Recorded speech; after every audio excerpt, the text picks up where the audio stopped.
only get the sunset. All right.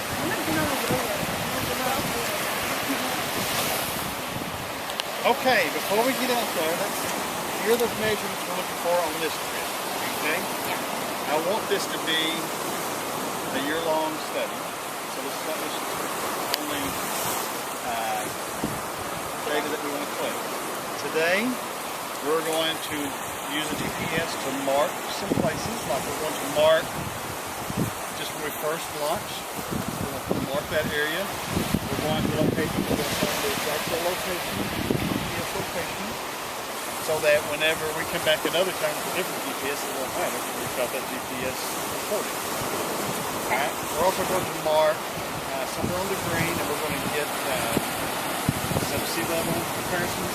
7 feet above sea level we are here on the green versus right here. And then, of course, we'll get in the water because of sea level recording and see what it says. We're going to, from this point, we're going to use the GPS to find out how far it is to the middle of the sandbar.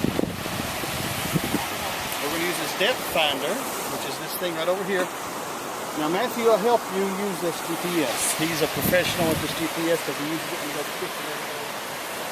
So he's going to help us as far as our locations and help us use the GPS, okay? Then we'll come back here and we'll report things later. Okay. Alright, the depth finder is the thing on the back of his kayak. We're going to use it to map the, like when we leave this first sandbar, that little area in between, I want to see how deep that water is. Alright? And then I want to see how deep the second sandbar is. And measure to the best of our ability with it. Of course, you know, the sandbars, it slopes up. So we're going to try to measure the width of that sandbar, and then over the course of a year, kind of determine how much it's changed in the years.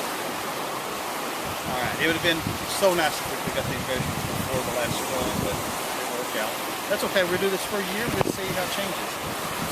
And then the next trip, we're going to add some things to it. We're going to actually measure the dissolved oxygen in the water, the nitrogen, phosphorus levels, and we may measure pH, but we do some water quality tests on the next trip.